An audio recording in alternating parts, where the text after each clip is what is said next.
Ayan na. So, papasok na si Lakay. Oo, nagpasok na si Lakay Magbaya Agama. So, kamusta, kamusta, kamusta? Ayun, hello. Hello sa mga viewers ni Ayan. Abagman. Pati ka naman kayo sa ating mga viewers, 9 Ginig ba viewers. ako? Oo, naririnig ko. Ayun. So hello sa mga viewers ni Apo Adman. Hello po sa inyong lahat. At salamat sa pag-invite sa sa atin, Apo. Thank you so much. Hindi pa kasi ako makapag-live. So up muna tayo dito.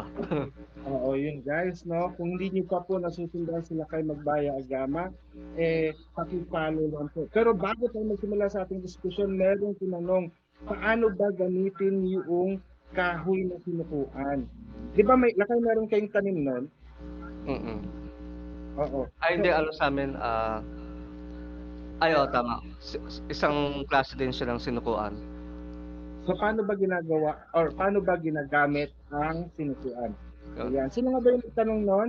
Merong nagtanong sa atin at nakatutok pa rin siya patungkol sa kahoy na sinukuan eh. Mm. So go ahead lakay. Yun. Pakisagot mo na po yan. Bali yung tanim namin sa bahay is yung Mariang Sinukuan.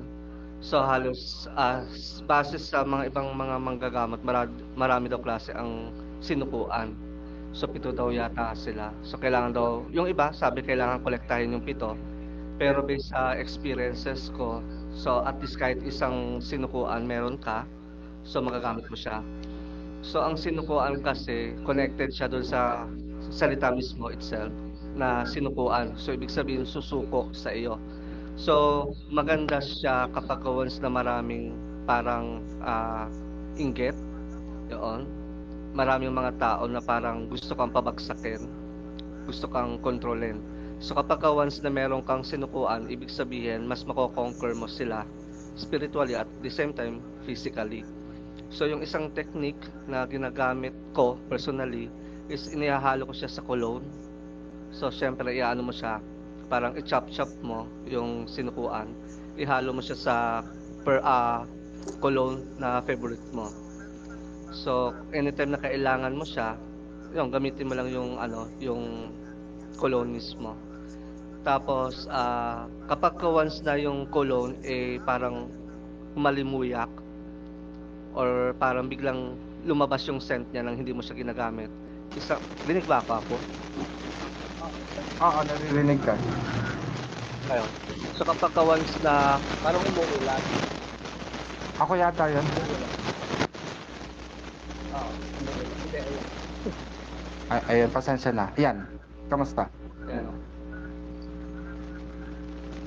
Go Ayan, ahead. umuulan. O sige, magtatanggal na lang ako ng headset. Ayun. So kapag once na yung sinukuan, inilagay mo sa perfume, tapos hindi mo siya ginagamit, kadalasan na kasi lagi siyang dinadala. Tapos biglang nangamoy, so ibig sabihin merong negative sa paligid.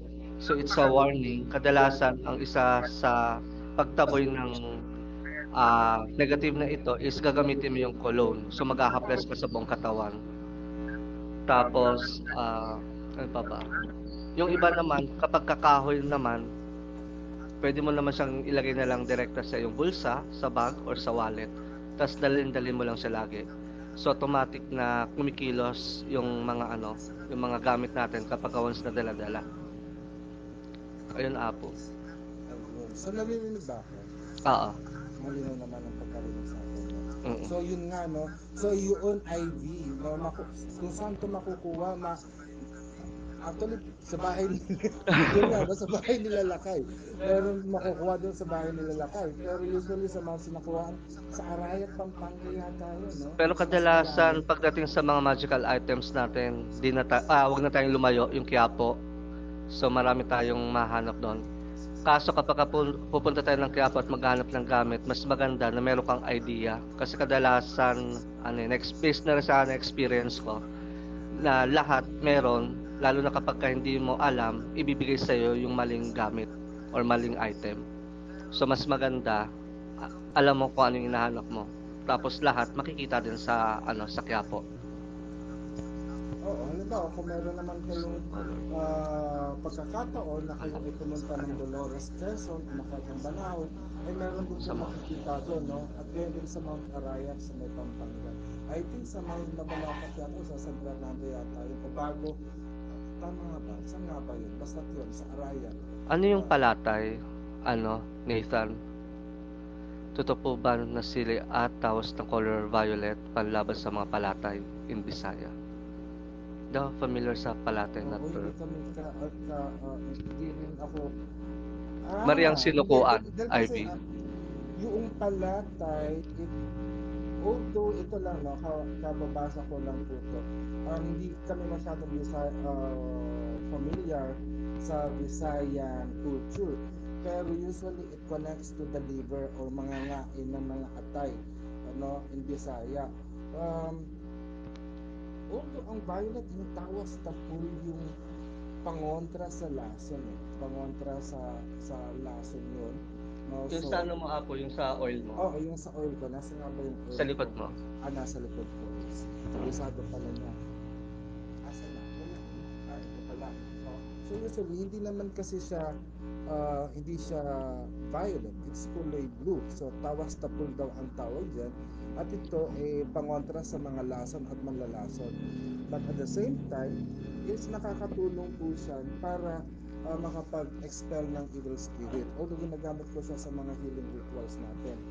At yung violet color, usually, kung pag-uusapan naman natin yung color therapy, no? At yung meaning of color. So, higher color ang violet at it connects to the color of the divine, of the divinity. At yun din inire-represent ang color ng violet sa Christianity or sa folk Catholicism. Yes, Ivy. Kay kay Kahoy na sinukuan. ano pangalan nito? Senyor Nazareno. Yun, about sa sinabi mo kanina, Nathan, yung sa sile, tapos yung sa tawas na blue. Yung tawas na blue talagang ginagamit siya na inihahalo din siya sa mga ibang halamang gamot or herbs, tapos with coconut oil. Tapos pwede mo rin gamitin ng bukod yung sili na pula. Kadalasan ang siling pula ginagamit siya, ilalagay mo lang siya sa bulsa mo kapag once na pupunta ka sa isang place na hindi ka familiar.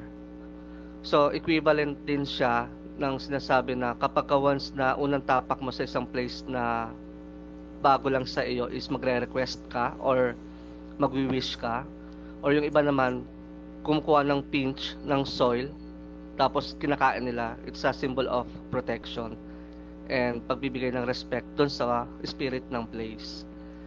So yung siling pula din, parang equivalent din siya na isang options mo na pwede mong gawin na hindi siya ganun ka-obvious. Basta ilagay mo lang siya sa packet. So isa siya sa ginamit ko din nung unang punta ko sa Siquijor. Tapos nalaman ng mother ko, yun din yung sinuggest niya na kailangan kong magbaon ng siling pula bago umalis ng bahay papunta dun sa place. Yun. Tapos yung about sa food poisoning, meron din tayong isang klase ng technique na ganyan, na kulam din. Pero sila yung parang kilala sa term na manlalason. So kadalasan ang technique nila is yung sausaw, daliri, ang style, or yung pitik, o daw or pitik. So tapos iba pa rin yung tapik. So ang tapik at saka yung tingin para siyang usog ang style. So it's more on psychic vampire. So sinasak or inaabsorb nila yung auric field or yung energy na meron ka. So yun yung minsan ang technique doon is yung tingin lang, minsan yung hawak or tapik. So narinig so napag-usapan natin yung lakay, no, yung daw pitik at tapik, no. So usually it's an offense or parang kumbaga sa military tactic, ito ay parang offensive manipulation, no? So bakit nga ba ganon? So kung itong mga bagay na ito kasi na tulad ng sabi nila Kai, no? Dahil yung mga mangkukulam at mga manggagaway natin noon, no? Yan yung kumbaga tools ko ng manggagaway. Dahil kasi bilang isang manggagawa, isa rin silang mandirigma, no? They tend to protect their place from colonizer or from outsider, from visitor. Kaya hanggang ngayon pagdating sa kultura lalo na sa probinsya sa Surigao ay sa Siquijor, di ba?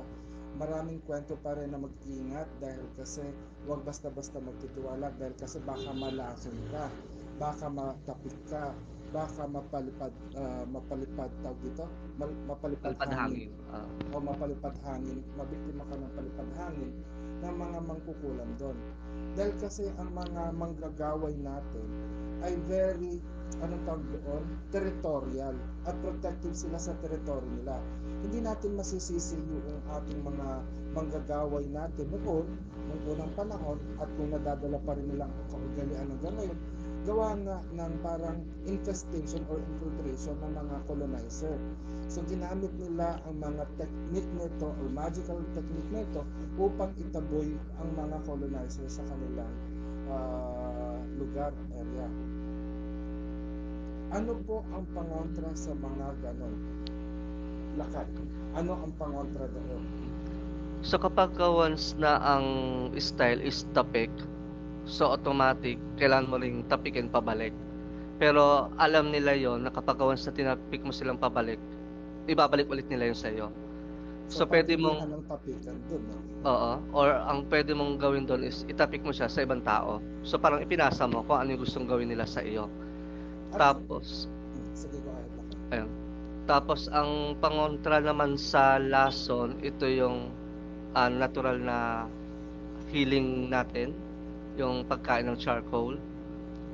Tapos yung gata ng nyog, parang gagataan mo lang, tapos yung isang basong yon is inumin mo lang ng pure.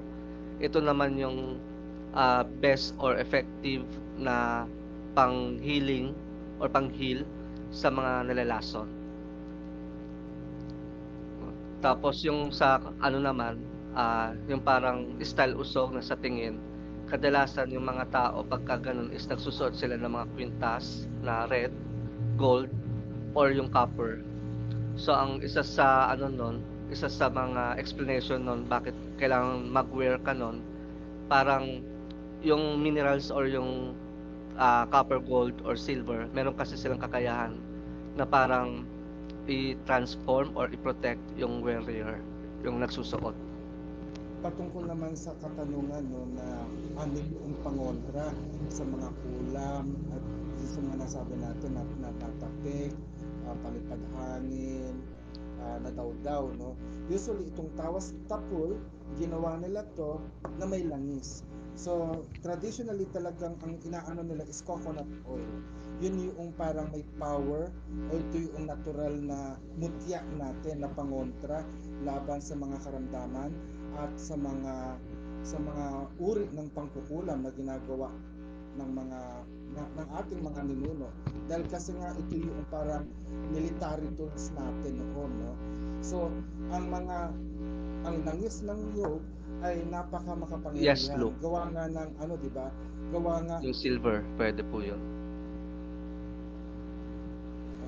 Go up. so parang katulad ng tawag dito, dahil kasi meron siyang mythology, di ba? Nung unang panahon, merong si Bathala ang namumuno dito sa ito yung alamat lang natin, no? Kung alam niyo yung creation story kung paano nagkaroon ng langis ng or ng puno ng nyog. Dahil nung unang panahon si Bathala lang. Tapos merong isang serpent na nasa ulap ang nakakita sa lupa at nakita niya si Bathala, inamo niya. So yung serpent na yun, ang pangalan ay si Ulilang Kaluluwa. So naglaban si Ulilang Kaluluwa at si Bathala. At nanalo si Bathala at napatay si Ulilang Kaluluwa. Ang ginawa ni Bathala ay inilibing niya si Ulilang Kaluluwa. Then after that, merong winged creature na parang anghel na bumaba din sa lupa at nakipagkaibigan kay Bathala. Naging matalik silang magkaibigan at ang pangalan ng winged creature na yon ay si Galang Kaluluwa. But then Galang Kaluluwa ay matanda na. So suddenly namatay si Galang Kaluluwa at nalungkot si Bathala, pero nagpugay si Bathala kay Galang Kaluluwa, sinunog niya yung katawan galang kaluluwa at inilibing katabi ni ulilang kaluluwa. Then right after that, ng pagkalibing, maaaring mga ilang araw, ay may tumubo na puno. At yung puno na yon ay mayroong mataas na kahoy na parang katawan ni galang kaluluwa na parang ahas, at yung dahon niya ay parang pakpak naman ni galang kaluluwa. So from right there, namunga siya, at pagkita niya sa bunga ay mayroong mata yung niyog, no? So nakita na ni Bathala na ito ay banal at sagrado. Kaya ang puno ng niyog ay isang puno ng buhay na binasbasa ng mga diwata. Kaya mula sa niyog, sa langis ng niyog, no, eh meron siyang kapangyarihan na kapagpagaling.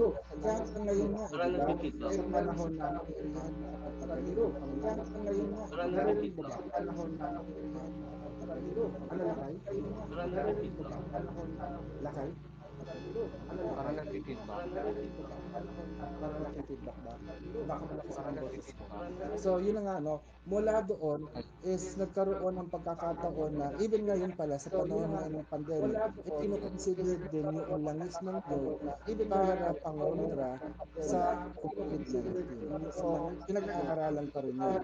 Hindi lang mga Tagalog, kundi ang mga Bisaya sa istorya ng mga Bisaya, lalo na sa tribo ng Palaandig, no? Naniniwala May sila, feedback tayo. may feedback po, no? Naniniwala sila, May feedback tayo. may feedback po, So yan, naniniwala Meron sila, pa din. meron pa po. So yan, siguro, naniniwala Meron sila, pa din. meron pa din. So yan lang natin. Meron pa din. Meron pa din. So yan lang natin. I-direct mo lang sa phone. Ayan nga, direct. meron tayo. Meron pa din. So yan lang natin. I-direct mo lang sa phone. Ayan nga, Ayan, direct. merong feedback pa rin. Lakay. Wala, di na natin alam paano gagawin. Let me check. Palit ka ng headset. Meron ka pa dyan sa phone mo. Palit ka ng headset. Meron ka pa dyan sa phone mo. Palit ka ng headset. So kaya naging sagrado yung langis ng niyog. Even sa tribo ng Talaandig at mga Manobo sa Mindanao, sa may Bukidnon, na napakasagrado ang langis ng niyog. Yan. So sana Feedback. So may feedback pa rin. Okay na. Pero naririnig ako. Mm. Ayan. So, thank you very much. At naririnig pa rin ako. Naririnig mo ako sa phone o naririnig mo ako sa bell dito? O, dyan. So, malinaw naman na ako naririnig. Okay. So, thank you. Ayun na nga, no? Actually, sa gabing ito, gusto natin pag-usapan ang patungkol sa pangkukulam. So, Lakay, ano nga ba yung ano bang ibig sabihin pag ikaw ay isang mangkukulam? Ano ba ang palatandaan ng pagiging mangkukulam?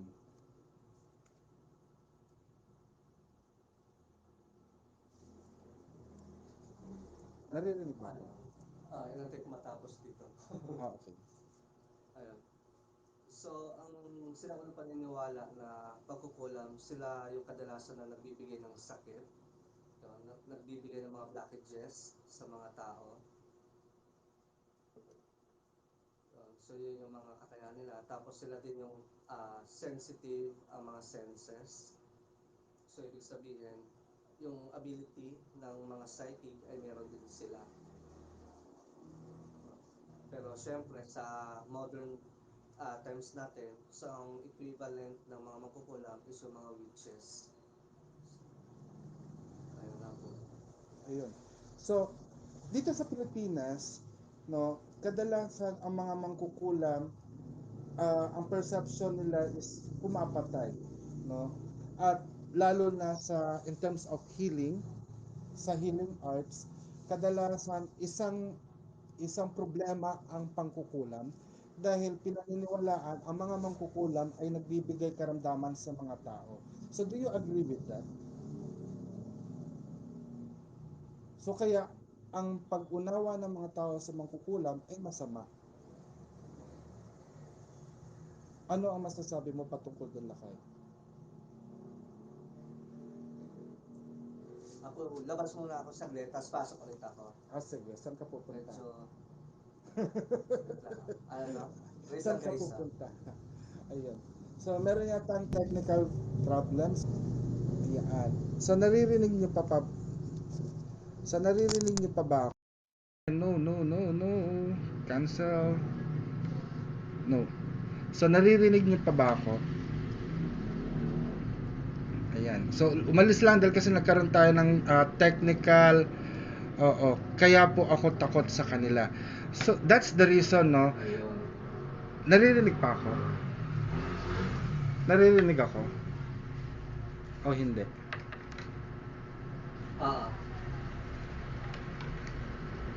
Accept ko na ako. Do you believe in justified? You believe in justified na kulam po. So, paano mo nasabing justified na nakulam? Dahil kasi ito para sa akin, no? Sa paniniwala ko, ang kulam ay hindi masama, no? At yung sinasabing sakit na gawa ng mangkukulam ay maaring self-inflicted ng taong na sinasabing nakukulam, no? Dahil unang-una, kung ikaw ay may karamdaman, dapat ikaw ay nadaya, lalo na sa panahon ngayon sa modern days, no? Dapat ikaw ay na-diagnose ng doktor, no? Kung ano yung karamdaman mo. Once na ikaw ay may diagnosis ng doktor, hindi natin makukonsidera na ito ay isang kulam. Kumbaga, dahil kasi maraming pagkakataon sa Hilot Academy na inirereklamo na sila ay nakulam. Although, yung palatandaan na sila ay nakulam ay hindi makita. Pero meron silang diagnosis. So, ibig sabihin kung sila ay may diagnosis ng doktor na halimbawa may sakit sa puso, mayroong bato sa kidney, etc., diabetic, etc., at iba pa, no, ito ay isang medical condition na maaring gamutin ng mga modern medicine. Pero paano natin masasabi na ikaw nga ay nakulam? Unang-una ay dapat magpasuri ka muna sa albularyo, no? Bago kanila sabihin na nakulam. Aalamin ng albularyo ang mga palatandaan na ikaw nga ay nakulam. Katulad nga ng sinasabi ng kung ang physical illness ay mayroong physical sign. So, ibig sabihin, pag ikaw ay nakulam, ibig sabihin nun, sakit ang karamdaman mo ay karamdamang espiritual. So, ano-ano yung mga palatandaan na kayo ay nakulam at ang palatandaan na yon ay makikita mo sa spiritual aspect. Lakay, may sasabihin ka patungkol doon? About sa mangkukulam, yes, kinakatakutan siya dati pa. Pero hindi, sabihin natin, hindi natin masyadong binigyan ng time na intindihin yung ano ba talaga ang mangkukulam. Unang-una kasi sa lahat is yung mangkukulam, isa siyang bansag na kung saan ginawa para talagang katakutan yung tao. Yun yung unang-una. Tapos para ano ba? Yung parang ibuli na gawa siya sa demonyo, na nakikipag-deal siya sa mga demonyo, aalay ng spirit. Pero kung titingnan mo, ang kulam is a power. So, kung power ay isang kulam, so ibig sabihin naka-neutral siya. So ngayon, ang pagiging mabuti or pagiging masama nakadepende talaga siya doon sa intention ng taong gagamit, kung paano niya gagamitin. So para siyang sabihin natin, ano ba ang mga power na nag-e-exist? Kuryente. So kapag ang kuryente narinig mo, hindi mo masasabi na isa siyang masama, isa siyang mabuti. Ngayon, magiging masama or magiging mabuti siya kung paano mo gagamitin. So halimbawa ang kuryente gagamitin mo pang ilaw, so ibig sabihin magandang intention mo. So ang power is for good. Pero kung gagamitin mo ang kuryente to harm someone, so doon na nagiging masama. So ganun din na parang ang mga mangkukulam hindi mo siya pwedeng i-judge kaagad hangga't hindi mo alam kung ano yung inner intentions niya, bakit siya nagpa-practice. Yun. Tapos ang una pang gamit or ang una pa nating term talaga bago ang kulam is yung mga babaylan. So ibig sabihin ang kulam connected siya sa mga babaylan, which is ang mga babaylan sila naman yung mediator between spirit world at saka sa physical. So sila yung merong kakayahan na makipag-communicate at pumagitna para mai-explain, ma-interpret yung mga words from the spirit papunta sa physical. Katulad ng sinabi mo Lakay, di ba? Na ang salitang kulam, it equates to the word power. At yung power na yon, it equates to magic. Pero alamin natin, ano ba ang salitang ugat na pinagmumulan ng salitang kulam? Dahil kasi pag linagyan mo ng panlapi, unlapi na mang, di ba? It pertains to the practitioner. So, mang kukulam, ibig sabihin practitioner ng kulam. Pero yung kulam, ano ba talaga ang ibig sabihin mo? Ang kulam, maraming nagbigay ng kahulugan. Katulad nung last time na meron akong nakausap sa PITAC, no? At sa TESDA, sabi na, hindi, ang kulam, ang ibig sabihin ay kasuklam-suklam. Ibig sabihin nakakagalit. Although, alam naman natin, ang gawain ng pangkukulam ay binigyan lang ng masamang imahe ng mga mananakop ng makabagong relihiyon na ang tawag ay Kristyanismo. At yan, tulad nga sinabi nga ni Luke, no? Yung mga Kristyanismo at sa mga bagay na nakakatakot. Pero ang salitang ugat ng kulam ay nagmula ito sa salitang kaalaman. Tulad sa English word na witch, di ba? Yun yung English ng kukulam, di ba? Ng witch. It derives from the word wit, W-I-T, which is to know. Gayon din yung sorcerer na merong kahulugan, root word na to sigh, it also means to know. Kaya ang mangkukulam ay knowledgeable. Kaya sa ibang bahagi ng ating bansa, ang mangkukulam ay tinatawag na maaram o may alam. Kaya ang practice ng pangkukulam ay practice ng pagkakaroon ng kaalaman. Pero anong klaseng kaalaman ang tinataglay ng taong mangkukulam? At ang kaalaman na yon ay tinatawag ngayon ng mga folk Catholic na lihim na karunungan ng Diyos. Although tayo kasi, ano ba ang lihim na karunungan? Ano ba yung batayan ng karunungan? Usually sa makabagong panahon, di ba? Ang karunungan ngayon ay nakabatay sa siyensya, sa agam, or sa modern academic. Pero itong kaalaman na tinataglay natin ay hindi nasasakop ng kaisipan ng mga academician. Kaya naging lihim na karunungan para sa kanila dahil ang karunungan natin ay base sa pananampalataya sa sinaunang manlilikha sa atin, lalo na sa Lumpiang Agama, no? Tayo ay naniniwala sa mga diwata, engkanto, at mga anito. So yung kaalaman nila noon, yun yung nataglay natin ngayon na ibinabahagi naman natin sa sangkatauhan sa ngayon. Yun. So sana nagkaroon ng malinaw na pagkakaunawa ang bawat isa na kung ikaw ay maalam o ikaw ay marunong mangkulam, hindi ibig sabihin ay dapat katakutan. Maaring katakutan dahil kasi nakakatakot nga pag meron kang alam, di ba? Pero mas nakakaawa naman yung mga taong mangmang na nagpabaya sa kanilang kaalaman dahil nakarely ka na lang sa modern or nakarely ka kung anong ibinibigay sa iyong kaalaman, so nagiging zombie ka, nagiging sunod-sunuran ka na lang. Pero mas maganda kung alam mo sa sarili mo kung ano yung dapat mong ibuhay at hindi ka nagpapadikta. Kaya nga tayo bilang mga mangkukulam, no, meron tayong kalayaan.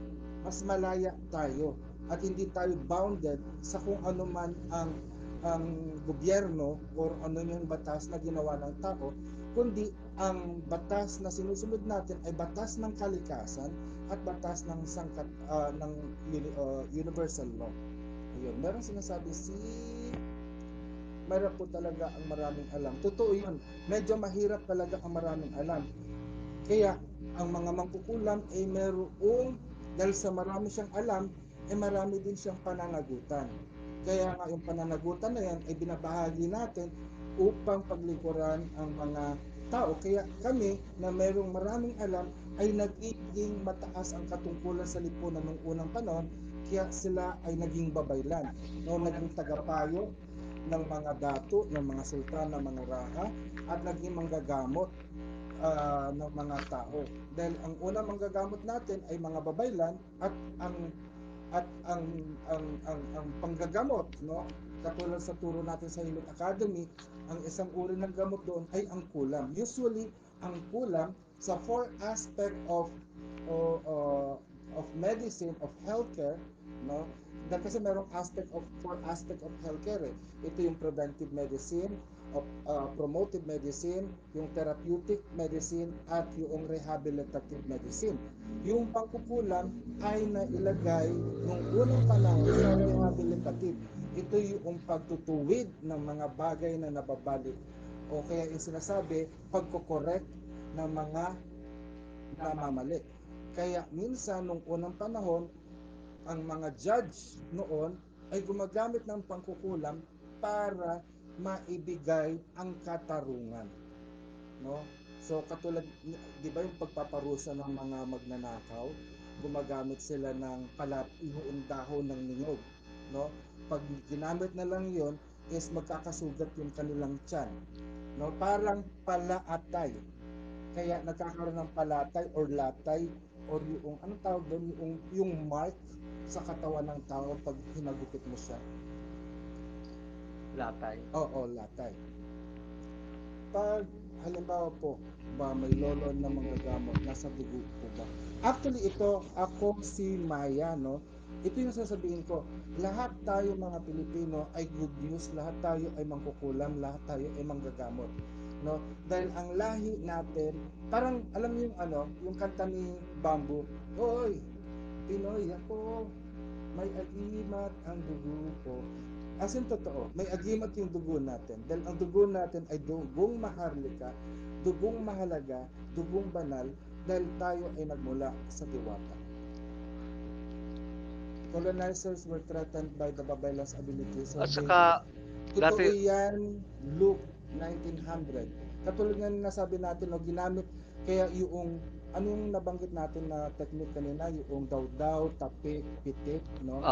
They are techniques na ginamit ng mga babaylan noon para itaboy ang mga colonizer sa na hanggang ngayon is napapanatili pa rin. Kaya pag pumunta kayo ng probinsya, di ba, ingat-ingat lang sa pakikipag-usap, wag basta-basta inom dahil kasi baka malason, because most of us were territorial and protector of our lineage. At saka tama yung sinabi ni Apo na lahat tayo is may dugong mangkukulam kung ito yung gagamitin nating term. May dugo rin tayong babaylan kung ito rin yung gagamitin nating term. Kasi ang dugo natin is hindi talaga siya normal ever since pa.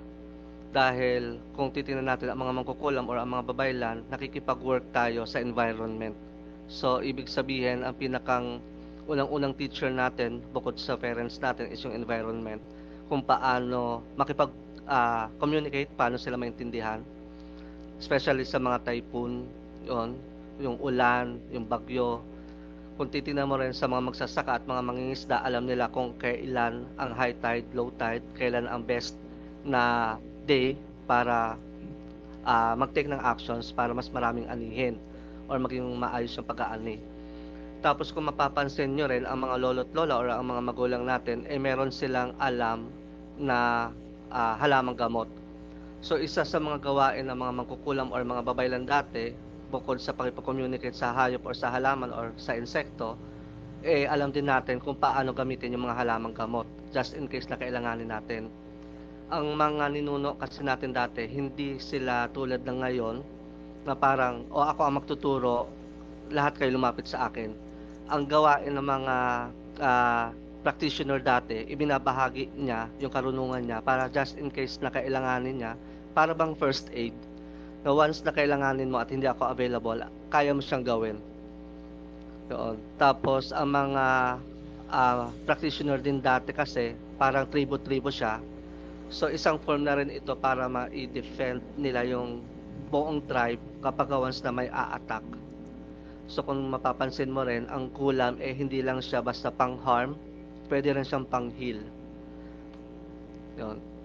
Actually, it's not only doing harm, not only healing, but also in the process of creation.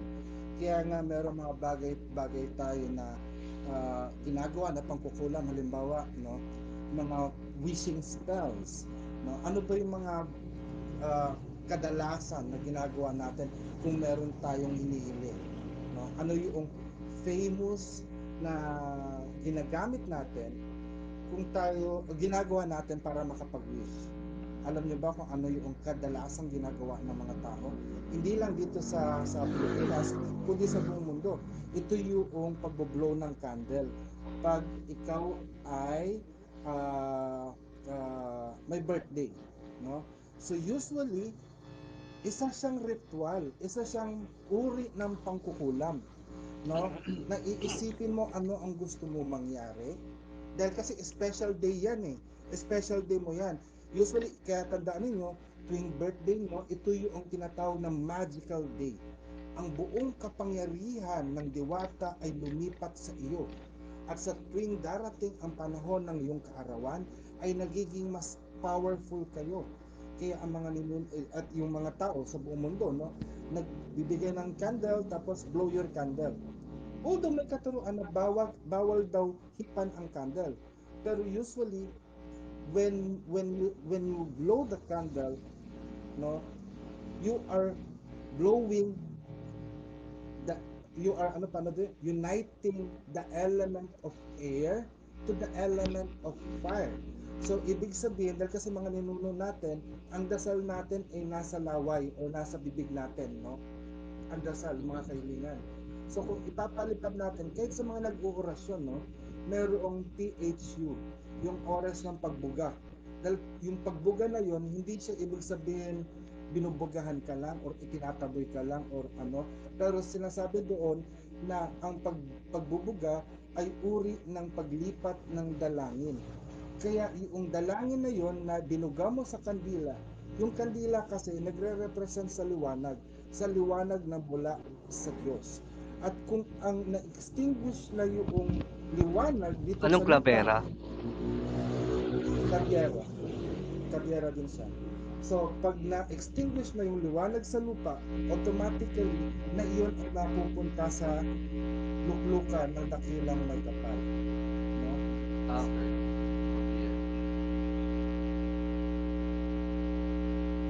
Sabi ako naalala ko, sabi ng lola ko, ang ama ni lolo, ang manggagamot, merong klabera na inaalagaan.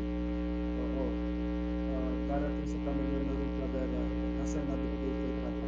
Klabera, ito ay kabyera or barangay or bungo. Sinabi niya po. Oo, bungo.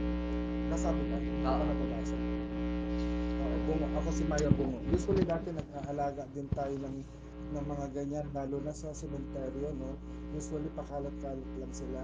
So binigyan ulit natin, repurpose natin sila, no? At pinalaya ulit natin sila para manahimik na rin ang kanilang kaluluwa. Usually, kung meron kayong kabyera na ganyan o klaberya na ganyan, usually grounded po ang sound ni Apo. Grounded pa rin ba? So ito grounded pa rin ba? Yan. Wala na. So, tinanggal ko lang yung aking ano. So, usually, ang pag nag-alaga kayo ng bungo, ibig sabihin nun, no, pag meron kayong hiniling sa kanila, nag-e-elevate kayo. Nag-e-elevate. Natutulungan nyo siya na mag-ascend sa kanyang existence. Maingay na. Ako si Maya, yes, isa siyang kulam. Tapos isa rin siyang way ng mga babaylan. Doon. So, sa situations mo ako si Mai, mas maganda na i-collect mo kung ano yung mga knowledge ng iyong family or ng iyong ancestor. Kasi kailangan mo siyang ingatan to preserve that knowledge. Kasi ito yung nagiging problem ngayon sa atin na dahil sa sobrang tago at takot ng mga mangkukulam dati, ipinapasa nila ito orally at yung mga nakakatanggap ay nakakalimutan or itina-transform nila. Yun. So, maaring sa panahon natin ngayon, medyo malaya na ang pagpa-practice. Wala nang tinatawag nating burning times. So, mas maganda na mas anuhin natin ngayon para mas likumin natin yung mga knowledge, lalo na yung paniniwala ng mga ancestor. Kasi malaking possibilities na maaring ikaw yung magtuloy ng knowledge at practice ng iyong lahi. Just Sa not totoo, nagkakaroon lang tayo ng conflict kasi na-encounter ko rin ito dati sa pagpa-practice ng magic, hulam, or barang, or kung ano man dahil sa religion na kilala natin, yung Katoliko. So, base sa Katoliko na religion, talagang mahirap at mali kung ipipilit natin kung ano yung knowledge natin or kung ano yung ginagawa natin. Contradicting talaga yaan. Kasi meron talagang policy ang mga Katoliko or ang ibang religion na ipinagbabawal ang magic. Ngayon, dati parang tinanggap ko sa sarili ko kasi seryoso ako sa practice ko na kailangan mabago din yung religion para hindi siya maging contradicting. So, ang technique na ito is yung parang pag-a-align ng chakra, kung familiar kayo. So, ganun din. Ang chakra kasi or ang energy more on spiritual. So, kailangan nating i-balance yung physical at yung spiritual. Ano ba yung mga needs ng spiritual at ng physical? So, sa physical natin at ang reality natin sa physical, kailangan alamin mo rin na kung yung gusto mong gawin hindi siya contradicting sa paniniwala ng sabi nating religion. Kapag ka once na contradicting tapos gusto mo, kailangan mong mamili. I-give up mo ang practices at doon ka pumasok sa religion, or i-give up ang religion at doon ka sa practices. Kasi parang magagamit mo ang magic pero may hirapan ka in the end habang tumatagal. So, habang may time pa, kung seryoso sa mga practices sa ginagawa mo, tanungin mo ang sarili mo kung hanggang saan ka dadalhin. Ito ba ay parang ngayon lang kasi uso, kasi nagbe-benefit ako, or gusto ko talaga to kasi parang nararamdaman ko na ito yung calling ko. So, pag yun yung nasagot mo na desidido ako, ikaw yung gumawa ng way para i-align ang lahat. Kasi kung tanda kasi natin na ang magic kasi isang form siya ng energy pagmamanipulate. So kapag once na may fear or may doubt, kahit katuldok sa ating subconscious mind, at kadalasan pumapasok siya sa faith, yun. So maapektuhan ang ating gagawin. To confirm just ng kuno, isa siyang engkanto or laman lupa dahil siya ay nakita Binahayan nyo ng sa bakuran ninyo sa may puno ng santol. No? At patungkol naman sa katanungan, paano malalaman na sino nagtanong nun about kung Sa ikaw ay bakuran. napalipad hangin? Usually nagkaroon tayo ng client or nagkaroon na witness natin na we are in front of the victim ng palipad hangin doon sa Sikihor. Usually namumula siya at hirap makahinga. Yun, no? Medyo delikado ang palipad hangin kung hindi naagapan at maaring in minutes, no? Maaring siyang ikamatay. Pero kaya nga napakainam na kung kayo ay pupunta sa isang lugar, meron kayong pangontra at meron kayong alay na katulad yung sinabi nila Lakay, no? Yung ceiling pula ba? Tama ba yung Lakay? Yung alay na sinasabi mo? Na pangontra. Protection. At saka yung langis ng niyog. So about sa palipad hangin, ang isa sa mga signs niyan is yung okay ka, tapos parang may dumamping hangin sa iyo, tapos biglang after nun, nagbago yung pakiramdam mo. So isang form siya ng palipad hangin. So Lakay, pag-usapan naman natin, ano ba ang sign na kung ikaw ay nakukulam? Dahil kasi binigyan natin ng linaw kanina na kung ikaw ay may physical manifestation of illness, may medical condition, ang karamdaman mo ay karamdamang physical na maaring gamutin ng mga doktor. Pero paano mo masasabi na ikaw ay may karamdamang spiritual o nakukulam? May idea ka, Lakay? Ayun. Kung titingnan natin, ano ba ang part ng spiritual? So, ang spiritual kasi ito ay ang mind at ang emotions. So, kapag once na kailangan unang-una is kilala mo yung sarili mo, kung paano ka mag-isip at paano ka makaramdam. So, kapag once na nagkakaroon ng biglaang shifting at pagkagulo ng isip o ng damdamin, so may malaking possibilities na merong influence outside. Doon. So, doon ka maaaring mag-start ng ano ba yun? Yung parang pag-iimbestiga kung ano ang situations mo, may nakaaway ka ba, may naiinggit pa sa iyo. Pero ang isang technique doon na ginagawa rin natin is yung pagkakandak ng tawas. At tandaan po natin, no, ang mangkukulam ay isang tao lang din. Tao lang din po ang mangkukulam, no? At namamatay din po siya.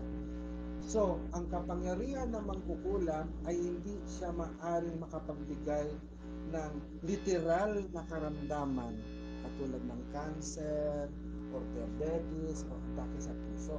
Ang kapangyarihan ng mangkukulam ay pinapadaan niya sa damdamin at sa kaisipan ng tao. Kung ikaw ay nababalisa, hindi makatulog. Kung ikaw ay parang laging ang sama ng pakiramdam mo, ikaw ay parang nagagalit or naiinis, buglutin, no? Maaring ikaw ay nakukulam. Katulad ng sinabi ni Lakay na dapat kilala mo ang sarili mo at alam mo kung ano yung lagi mong nararamdaman. Kasi dumadaan ang kapangyarihan ng mangkukulam doon sa emosyon mo at sa iyong isipan. O kaya maaring yung sa pagtulog ng tawag doon, yan, tama ka si Luke, no? Sinusundan ng malas. Kasi malas is just a state of mind. Gayon din ang swerte. Tapos parang meron kang kinikilos, halimbawa meron kang trabaho, tapos nagiging disoriented ka at hindi ka organized, no? So ibig sabihin merong taong nag-iisip sa iyo ng masama. So yung taong nag-iisip ng masama ay isa ng mangkukulam yun, no? Yung sana madapa ka sana, mabangga ka sana, or whatever. O yun yung tinatawag na evil eye or ill wishes. Lakay, meron ka pang sasabihin? Ayun. Tapos kadalasan din, sabihin natin na kung meron tayong mga holy object, at yung tulad ng kaninang nabanggit natin, yung sinukuan, kapag inilagay mo siya sa cologne na favorite mo, mararamdaman mo kapag may attack sa iyo, kapag once na yung pabango na paborito mo, pag inaamoy mo siya, sumasakit ulo mo or sumasama yung pakiramdam. So, isa siyang detector. Tapos, meron din tayong mga ginagamit na, kung familiar kayo dun sa kumukulong oil, yun. So, kadalasan yun yung mga iniingatan natin or lagi nating dinadala to confirm kung may mga negative na attack papunta sa atin. Kasi kung titingnan natin, medyo mahirap malaman, especially kung practitioner ka, na kung ito ba ay natural or ito ba ay gawa ng isang mangkukulam.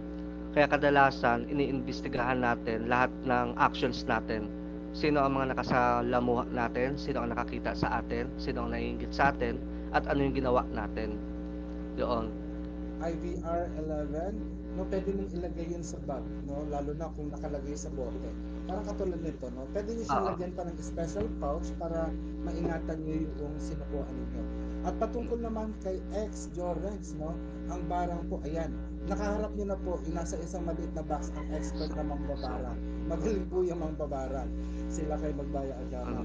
Dahil kasi ang barang, ang kulam, nagkaiba lang sila dahil sa spelling at sa lugar kung saan ito masikat. Usually, ang kulam ay dito sa Northern Luzon or Northern and Central Luzon, at pagdating naman sa barang, usually sa Bisaya po siya. No? At sa Mindanao naman yung mga manggagaway at makaharang. Usually, ang barang, Lakay, ito na nga magpaliwanag, ano ba ang ibig sabihin ng mambabarang? Sagutin ko sana muna itong mga natandaan ko sa ano. Ayun. May na-question na about sa lapitin ng mapagsamantalang tao, kung kulang ba ito o hindi. Kung titingnan natin sa reality, i-double check mo kung, kasi based sa question mo, ang nakita ko is hindi siya kulam, kundi hinayaan mo na ma-attract sila. Yun. Kasi kung titingnan natin, itong mundo natin na ginagalawan ngayon, itong earth, itong pagiging tao, expect na natin na isa itong chaotic na lahat nag-e-exist dito. So ito yung training ground natin kung paano natin gagamitin yung abilities natin as a mangkukulam or as a practitioner ng magic. Yun. So ang isang best way dyan is maging aware ka sa mga tao makakasalamuha mo. So kailangan medyo mas maging sensitive ka para malaman mo kung ano yung intention ng isang tao bago mo pa lang siya makita or i-close. Yun, para at least maiwasan mo na hindi ka masamantala, para hindi na siya paulit-ulit. Yun. Tapos may isa din dito na, ayun, magandang gawin. Ayun, kung walang pumapasok sa swerte,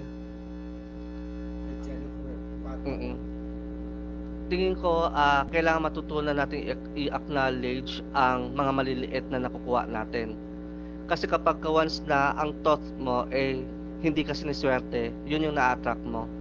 So kailangan ma-purify natin yung sarili mong emotions, yung sarili mong mind. Kasi tulad ng nabanggit natin kanina, lahat tayo is magical person. Lahat tayo ay may kanya-kanyang kakayahan.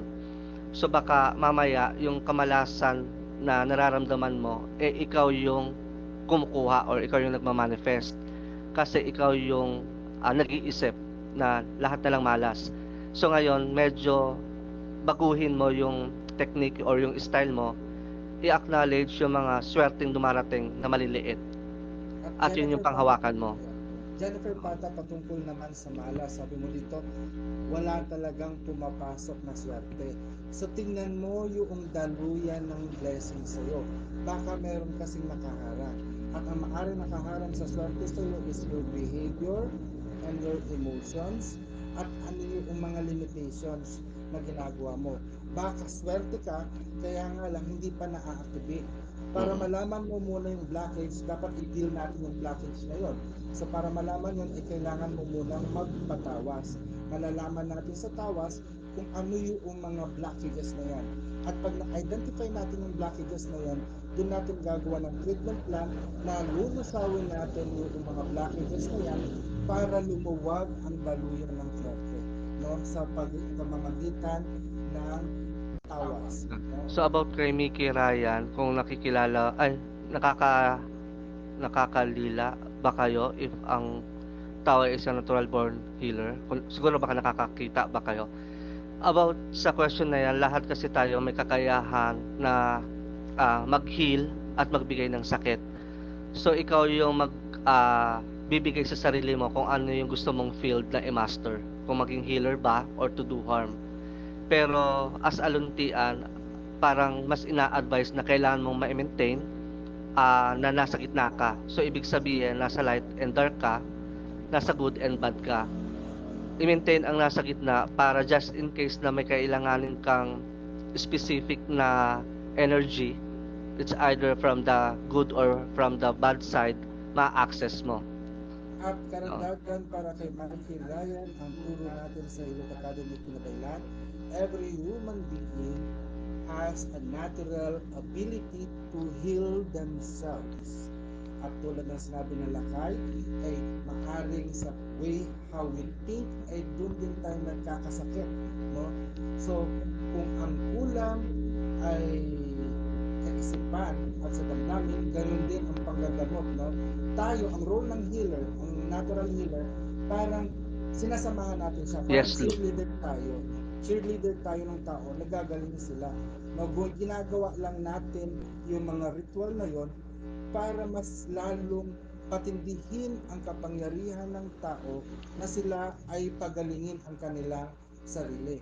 Patungkol naman sa tanong ni Pad 071990, tanggalin mo po ba ay form din po ng kulam? Yes po, no?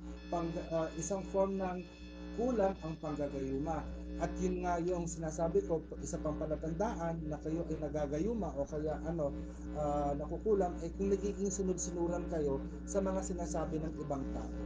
So yun. Yun. So, quick kong sagutin yung tanong ni Apo about sa mangkukulam at saka mambabarang. Honestly, wala silang pinagkaiba. Depende lang ito sa terms. At parehas silang nasa field din ng magic or ng magic. So, ang sabihin natin na medyo mas nakilala sila sa pamamaraan nila or sa technique nila. Yung mga mangkukulam, kadalasan kasi nagbibigay sila ng malas at sakit. So, gumagamit sila kadalasan ng herbal at ng manika, yun, or dal, or kahit anong gamit na sinuot ng isang tao. Yun yung parang naging kilalang pamamaraan ng isang mangkukulam. Samantalang ang mambabarang kadalasan, insects ang ginagawa nila. Ang ginagamit to harm. Tapos kadalasan, ang style ng mga mambabarang naman is nagbibigay sila ng mga sakit-sakit na kusang lumalabas sa katawan. Yun. So yung tatawag na biglaang may lumalabas na insekto, yun, isang form siya ng mambabarang. So ganun yung technique nila, ganun yung style. Kumbaga parang yun yung trademark nila, na kapag may kung ano lumabas or dumako sa'yo, is a form of barang. Yun. Ayan, may nagtanong paano daw magkaroon ng private consultation. Pwede niyo po kami puntahan sa bit.ly/landas ng lahi. Makikita niyo po ang page namin ni Lakay. Si Lakay po is magkakaroon po ng webinar on October 21 ba yun, Lakay? Ay, ano na? October 21 ang sigurong adlaw workshop, no? So ito tuturuan ko kayo ni Lakay kung paano basahin ang baybayin. At para naman sa private consultation natin ay gagawin po natin ang Circle of the Ancestors. Makikita niyo po yung link sa aking bio. At meron din nagtanong, no? Ako si Maya, paano mo po gagawin yan? Anong dapat mong gawin na pag-aaral para mahanap mo ang sarili mo? Usually sa consultation natin na Circle of the Ancestor ay makikita mo ang iyong sarili. Makakausap natin ang mga ninuno mo at doon ipapakilala sa iyo ng mga ninuno mo kung sino ka, ano ang kapangyarihan mo at kapangyarihan sa iyong pangalan, ano ang mga elementong malakas sa iyo at paano mo sila gagamitin, no? So napakahalaga na ma-empowered tayo eh. Usually pag tayo ay na-empowered, nawawalan tayo ng problema sa buhay or nagiging solution maker tayo, hindi na problema. Sabi ni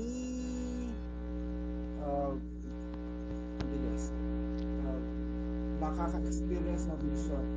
Pag naka-experience ng vision, ano po ibig sabihin yun? So kung naka-experience kayo ng vision, is na-experience nyo ng vision. Pero kung lagi kayong nakaka-experience ng vision, kayo ay tinatawag na visionary. Yun, sasagutin. As paano po, kanino po dedicated yung altar sa likod nyo? Salamat naman po, no? Usually sa mga diwata, Anito at saka Encanto po. Sagutin ko lang yung about kay Luke 1900, yung imagine nang kulam ka, tapos sa'yo nagpagamot. Honestly, na-experience natin yun na parang gamot. So kadalasan kasi, yung technique ng mga practitioner dati or ng ating mga ninuno, para malaman nila yung accuracy ng kulam nila, tinitest nila ito or ang guinea pig nila is yung nasa loob ng family or ng bahay para malaman nila kung gaano kabilis yung effect at paano siya i-handle. Yun. Tapos kadalasan din kung titingnan natin, ang mga mangkukulam dati is highly ethical, but ang term doon Apo, na hindi nila basta-basta, highly ethical yun, no? Na parang hindi nila basta-basta ginagamit yung knowledge nila to harm. Pero open sila na gamitin ito just in case na kailangan. So, alam kasi nila ang cause ng alam nila kasi yung cause and effect, yung natural law, na kapag once na ng harm sila at wala silang valid reason, automatic na babalik ito sa kanila. Yun, kaya kung titingnan natin ang mga mangkukulam dati is gamot ang ibinibigay ng serbisyo at kapag once na may kukuhain sila na pang-harm, kailangang mai-supply ano ang valid reason kung bakit gagawin ng isang mangkukulam yun. So hindi siya pang trip-trip. Kasi dito natin tinatawag na kapag once na may power ka or may ability ka, responsibility mo yon. Ay, yun naman. Bago ang lahat, sabihin ko lang, oras natin is 9:01. So, naka-isang oras na po Ang tayo taong. ngayong live sa TikTok, no? Ano lakay? Feel mo pa magpatuloy tayo? Or kailangan na natin magpaalam? So, meron pa po ba kayong mga katanungan? Hindi mangkukulam, ano yun? Hindi ko ba? Hindi mangkukulam ng walang rason. Paano ba? Yeah, usually, tama yung sinabi mo, no? Hindi tayo mangkukulam or hindi tayo gagamit ng kapangyarihan ng walang reason. And in every use of our power, there is a reason and there is a need. Hindi lang tayo nagtitrip. Usually, sayang eh. Sayang eh. Katulad din yung pag makikipag-usap ka sa mga taong nagagalit sa'yo, why spend more time? Why we spend time on wasting our energy sa mga taong hindi natin kakilala.